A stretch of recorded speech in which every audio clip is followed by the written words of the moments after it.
हाँ जी बच्चों, मैं हूं अनिकेत श्रीवास्तव। आपका स्वागत है हमारे चैनल एनएसटी क्लासेज में। बच्चों, मैं आपके सामने एसएससी जीडी 2026 का एडीक्यूटी का जीके का क्वेश्चन लेके आया हूं, जो कि ये पार्ट 3 है। आपके 20 क्वेश्चन होने वाले हैं। टारगेट ऑफ 20 का ही रखेंगे। इन्हें रट कर ही जाइएगा, आपको एग्जाम में हूबहू क्वेश्चन मिलेंगे। आज देखते हैं कि आपने कितनी तैयारी कर रखी है। पार्ट 1 चैनल पर जा चुका है, आप वहाँ से जाकर देख सकते हैं। तो चलिए बिना देरी किए हम लोग प्रश्नों की तरफ बढ़ते हैं। पहला प्रश्न है कि भारत में 1857 का विद्रोह किस कारण से शुरू हुआ था, जिसे भारत का पहला स्वतंत्रता संग्राम भी कहा जाता है। ऑप्शन है अंग्रेजों द्वारा अधिक कर लगाना, सैनिकों को कम वेतन देना, एनफील्ड राइफल के कारतूस में गाय और सुअर की चर्बी का उपयोग, या फिर भारतीय उद्योगों का नष्ट होना। तो बच्चों, इसका कारण जो था आपके एनफील्ड राइफल के कारतूस में गाय और सुअर की चर्बी का उपयोग हुआ था, जिसके कारण 1857 का विद्रोह हुआ था। यानी कि आपका ऑप्शन सी जो है करेक्ट है। अच्छा, 1857 के विद्रोह की जो शुरुआत है 10 मई 1857 को मेरठ में हुई थी। इसके प्रमुख नेता जो है मंगल पांडे थे, रानी लक्ष्मीबाई थी, तात्या टोपे थे और बहादुर शाह जफर थे। ठीक है, चलिए अगले प्रश्न की तरफ बढ़ते हैं। अगला प्रश्न है कि भारतीय संविधान का कौन सा अनुच्छेद राष्ट्रपति के चुनाव की प्रक्रिया से संबंधित है। ऑप्शन है अनुच्छेद 52, अनुच्छेद 54, अनुच्छेद 60 या फिर अनुच्छेद 72। तो बच्चों बताइए कि भारतीय संविधान का कौन सा अनुच्छेद है जो राष्ट्रपति के चुनाव की प्रक्रिया से संबंधित है। तो बच्चों, राष्ट्रपति की चुनाव की प्रक्रिया से जो संबंधित है वो आपका अनुच्छेद 54 है। ऑप्शन बी जो है हमारा करेक्ट है।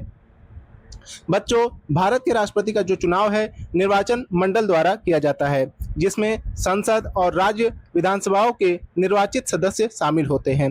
ठीक है, चलिए अगले प्रश्न की तरफ बढ़ते हैं। अगला प्रश्न है कि भारत की सबसे लंबी नदी कौन सी है जो पूरी तरह भारत में बहती है।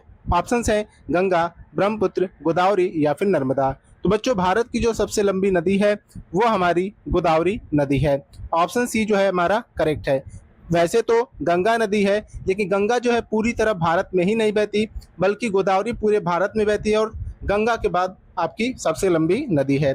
ठीक है, तो बच्चों, गोदावरी को दक्षिण गंगा भी कहा जाता है। इसकी लंबाई जो है लगभग 1465 किलोमीटर है। ठीक है, चलिए अगले प्रश्न की तरफ बढ़ते हैं। अगला प्रश्न है कि भारत के reserve bank of India RBI की स्थापना जो है किस वर्ष हुई थी। ऑप्शन है 1935 में, 1947 में, 1950 में या फिर 1921 में। तो बच्चों, भारत में रिजर्व बैंक की जो स्थापना है वो 1935 में हुई थी। यानी कि ऑप्शन ए जो हमारा करेक्ट है। बच्चों, आरबीआई का जो मुख्यालय है पहले कोलकाता में था, बाद में इसे मुंबई में ला दिया गया। ठीक है, चलिए अगले प्रश्न की तरफ बढ़ते हैं। अगला प्रश्न है कि मानव शरीर में सबसे बड़ी ग्रंथि कौन सी है। ऑप्शन है अग्नाशय, यकृत, थायराइड या फिर पिट्यूटरी। तो बच्चों बताइए कि मानव शरीर का जो सबसे बड़ी ग्रंथि है वो कौन सी है। तो बच्चों, मानव शरीर की जो सबसे बड़ी ग्रंथि है वो आपकी यकृत है। ऑप्शन बी जो हमारा करेक्ट है। बच्चों, यकृत का जो मुख्य कार्य होता है पित्तरस बनाना और शरीर से विषैले पदार्थों को हटाना है। ये क्या करता है? पित्तरस का निर्माण करता है और विषैले पदार्थों को शरीर से हटा देता है। चलिए अगले प्रश्न की तरफ बढ़ते हैं।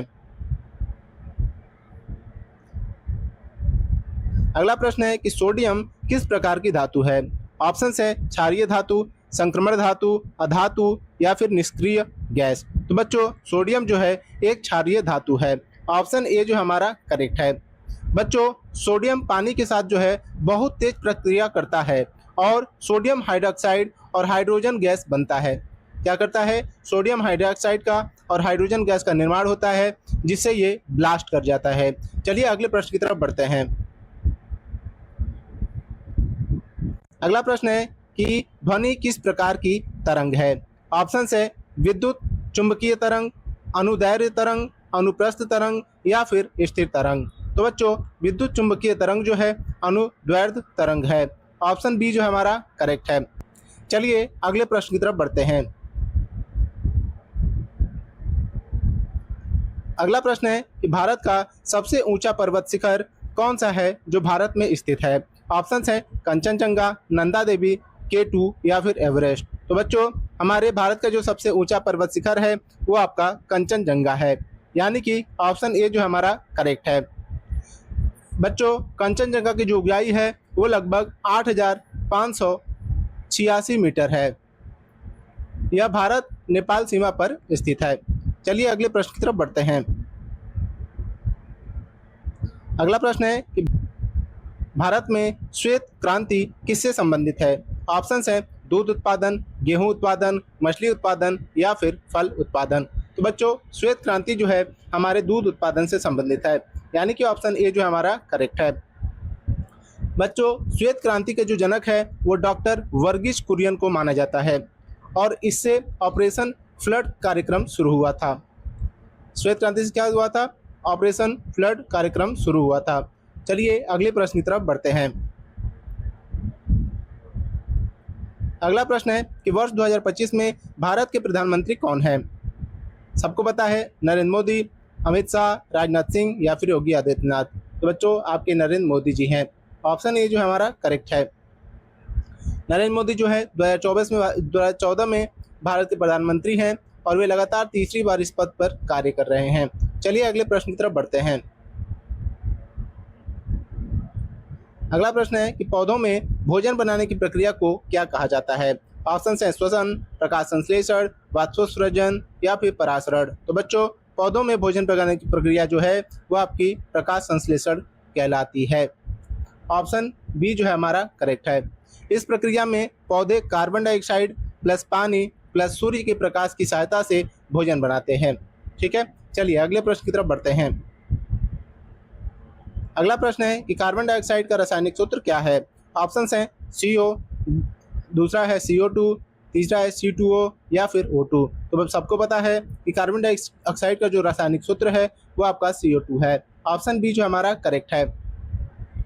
कार्बन डाइऑक्साइड जो है एक ग्रीन हाउस गैस है जो पृथ्वी के तापमान को बढ़ाने में भूमिका निभाती है। चलिए अगले प्रश्न की तरफ बढ़ते हैं। अगला प्रश्न है कि विद्युत धारा की SI इकाई क्या है? ऑप्शन है वोल्ट, ओम, एम्पियर या फिर वॉट। तो बच्चों, विद्युत धारा की जो आपकी SI यूनिट है वो आपकी एम्पियर है। ऑप्शन सी जो हमारा करेक्ट है। विद्युत धारा को मापने के लिए जो है एमीटर का उपयोग किया जाता है। किसका? एमीटर का उपयोग किया जाता है। चलिए अगले प्रश्न की तरफ बढ़ते हैं। अगला प्रश्न है कि भारत का राष्ट्रीय पशु कौन सा है? ऑप्शंस हैं शेर, बाघ, हाथी या फिर घोड़ा। तो बच्चों, भारत का राष्ट्रीय पशु जो है वो आपका बाघ है। ऑप्शन बी जो हमारा करेक्ट है। बाघ के संरक्षण के लिए जो है भारत में प्रोटेक्ट टाइगर जो कि 1973 में शुरू किया गया था। चलिए अगले प्रश्न की तरफ बढ़ते हैं। अगला प्रश्न है कि भारतीय संविधान का निर्माण किस वर्ष पूरा हुआ था? ऑप्शन है 1947, 1949, 1950 या फिर 1952 में। तो बच्चों, आपके भारतीय संविधान का जो निर्माण है वो 1949 में पूरा हुआ था। ऑप्शन बी जो है हमारा करेक्ट है। भारतीय संविधान जो है 26 नवंबर 1949 को अपनाया गया और 26 जनवरी 1950 को इसे लागू कर दिया गया था। ठीक है, चलिए अगले प्रश्न की तरफ बढ़ते हैं। अगला प्रश्न है कि भारत का सबसे बड़ा बंदरगाह कौन सा है? ऑप्शंस है Mumbai port, Kandla port, Visakhapatnam port और या फिर चेन्नई पोर्ट। तो बच्चों, भारत का जो सबसे बड़ा बंदरगाह है वो आपका विशाखापट्टनम पोर्ट है। ऑप्शन सी जो हमारा करेक्ट है। यह भारत के सबसे बड़े प्राकृतिक बंदरगाहों में से एक है। चलिए अगले प्रश्न की तरफ बढ़ते हैं। अगला प्रश्न है कि भारत में नीली क्रांति किससे संबंधित है? ऑप्शन है मछली उत्पादन, दूध उत्पादन, कपास उत्पादन या फिर गेहूं उत्पादन। तो बच्चों, नीली क्रांति जो है हमारी मछली उत्पादन से संबंधित है। ऑप्शन ए जो हमारा करेक्ट है। नीली क्रांति का जो उद्देश्य है मत्स्य पालन और जलीय कृषि को बढ़ावा देना है। चलिए अगले प्रश्न की तरफ बढ़ते हैं। अगला प्रश्न है कि वर्ष 2025 का ऑस्कर पुरस्कार किसे मिला? ऑप्शंस हैं Cillian Murphy, Leonardo DiCaprio, Brad Pitt या फिर विल स्मिथ। तो बच्चों बताइए कि वर्ष 2025 का जो ऑस्कर पुरस्कार है वो किसे मिला? तो बच्चों, ये जो है सिलियन मर्फी को मिला। ऑप्शन ए जो हमारा करेक्ट है। उन्हें यह पुरस्कार जो है फिल्म ओपेनहाइमर के लिए मिला था। ठीक है, चलिए अगले प्रश्न की तरफ बढ़ते हैं। अगला प्रश्न है किस ग्रह को लाल ग्रह कहा जाता है? ऑप्शन है शुक्र, मंगल, बृहस्पति या फिर शनि। तो बच्चों मंगल ग्रह को लाल ग्रह के नाम से जाना जाता है। ऑप्शन बी जो हमारा करेक्ट है। मंगल ग्रह की जो सतह है पर लौह ऑक्साइड होने के कारण यह लाल दिखाई देता है। चलिए अगले और अंतिम प्रश्न की तरफ बढ़ते हैं।